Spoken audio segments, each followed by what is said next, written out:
తాకట్లో ఉన్న మీ బంగారాన్ని విడిపించి ఆ రోజు ఆన్లైన్ రేటుకి కొంటాం. Sharma gold company. ఇద్దరు కూతుర్లకు చెరోకు 100-200 కోట్ల కట్నాలు కూడా అంత ఇచ్చేసారు. లేదు. నేను ప్రాపర్టీస్ సగం మణికొండ మీదే అంటారు కదా కూడా. నేను ఫస్ట్ థింగ్ అందరూ అనుకునేలాగా నేను డబ్బు మనిషిని కాదు. నాకు నా ఒక పార్ట్నర్తో డిఫరెన్స్ కూడా వచ్చింది దీని విషయంలోనే.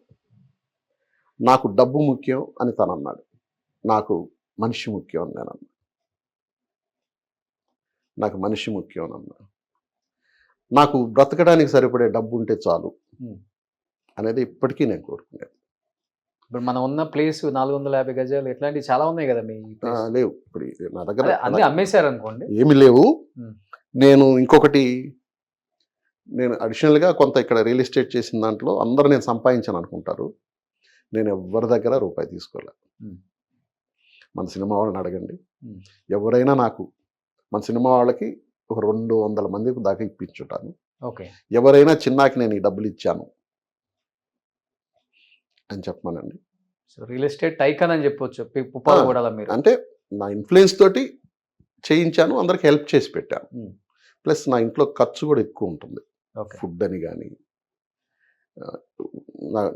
I'm a big host. నేను ఆ ఖర్చు ఎక్కువ. నేను దేనికి అంటే అపాత్రదానం అనేది ఉండదు. ప్లస్ ఇంకోటి, నా సంపాదనలో సినిమా సంపాదన కాకుండా వేరే సంపాదనలో ఏదైనా ఉంటే 10% ఆఫ్ మనీ పక్కన తీసిపెట్టి ఆమె కోసమే మణికొండలో ఒక గుడి కట్టించాను. కొన్ని టెంపుల్స్కి వాళ్ళు ఏమడిగితే చేయించాను. ఊర్లో చాలా కాస్ట్లీగా నేను మా బావమర్ది కలిపి మహాలక్ష్మీదేవి గుడి కట్టించాము. సూపర్. Every year. ప్లస్ కొన్ని సోషల్ సర్వీసెస్, ఈ హాస్పిటలైజ్ ఉన్న వాళ్ళకి, లేదు ఏదన్నా బాగలేదన్న వాళ్ళకి, ఏదున్నా కానీ నాకు ఇప్పుడు నేను క్లబ్కి వెళ్తాను కదా, క్లబ్లో బాయ్స్ అందరూ ఉంటారు.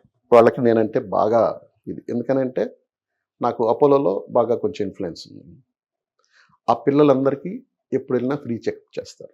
ఓకే, సినిమాలో సంపాదించిన రెమ్యునరేషన్ చూసి సీరియల్లో రెమ్యునరేషన్ చూడబుద్ధి అవుతుందా మీలాంటి వాళ్ళకి? అసలు నేను అసలు డబ్బు మనిషిని కాదన్నాను కదా. ఓకే, ఏదో పని చేయాలి అంతే.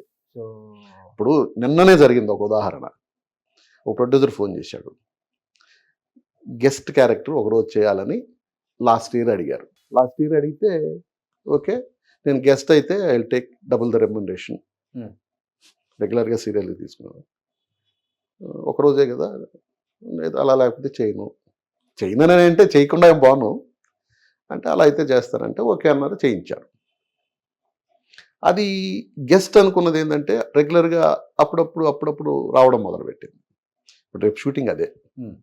ఇప్పుడు సీరియల్స్లో అంటే సినిమాలో మీరు తీసుకున్న పర్ డే రెమ్యునరేషన్ అంటే అది 1 లక్ష ఉంటుందా పర్ డేకి? అప్పుడు అంత లేవుగా. అంటే తర్వాత కూడా చేశారు కదా. తర్వాత అయినా మేము వచ్చేటప్పటికి కూడా అంత లేదు. తీసుకున్న టాప్ రెమ్యునరేషన్ అంటే పర్ డేకి 70,000, 50,000. అంటే ఇప్పుడు నేను దేవర ప్రసాద్ గారు ఆ రోజే నాకు అల్లుడా మజాకలో ₹1,00,000 రెమ్యునరేషన్ ఇచ్చారు. దట్ ఈస్ నేనున్న రంగరాజపురంలో ఒక 2 గ్రౌండ్ల స్థలం, అంటే ఒక 500 గజాల స్థలం వస్తుంది. అది ఇప్పుడు కొన్ని కోట్లు చేస్తుంది. ఓకే, ఆ డబ్బు ఆ రోజుకి ఎక్కువ. అవును. పైగా అర్లీ స్టేజ్ నాకు అసలు దాపరికం తెలియదు, ఇప్పటికీ కూడా దాపరికం తెలియదు నాకు. నేను జాతకాలు ఎక్కువ నమ్మను, కానీ నాకు ఒక చెప్పిన ఆయన ఒక 2 మాటలు చెప్పాడు, ఆ 2 బిలీవ్ చేస్తా. నీకు డబ్బు స్టోర్ ఉండదు, నీకు డబ్బు బ్యాంకులో నదిగో నా బ్యాలెన్స్ అనే స్టోర్ ఉండదు. దానివల్ల ఇబ్బందులు కూడా పడ్డారు కదన్నా. ఎందుకంటే హాస్పిటలైజ్ అయినప్పుడు కొన్ని కోట్లు ఖర్చు అయ్యి కొంత ఫైనాన్షియల్గా ఇబ్బంది పడి కొన్ని ప్రాపర్టీస్ కూడా అమ్ముకునే స్థాయికి వచ్చేసారు. ఒక దాదాపు హాస్పిటల్ బిల్లే 4-5 కోట్లు అయిందని విన్నాను నేను. అంత వెళ్ళలేదు, కానీ ఆ విషయంలో మా బావమరిది వాళ్ళు కూడా దే హెల్ప్ లాట్. ప్లస్ ఆమెకి ఇన్సూరెన్స్లు అవి ఉన్నాయి, బ్యాంక్ బ్యాలెన్స్ అలాంటివి చూసుకోవాలంటే ఉండదు. నువ్వు ఇప్పుడు ఏ లైఫ్ అయితే బతుకుతున్నావో నీ లైఫ్ లాంగ్ ఈ లైఫ్ ఉంటుంది. ప్లస్ అది చాలా ఇష్టమైన మాట నాకు. ప్రతిరోజు నీ చేత్తో ఒకరు అన్నం తింటారు, మీ ఇంట్లో వాళ్ళు కాకుండా.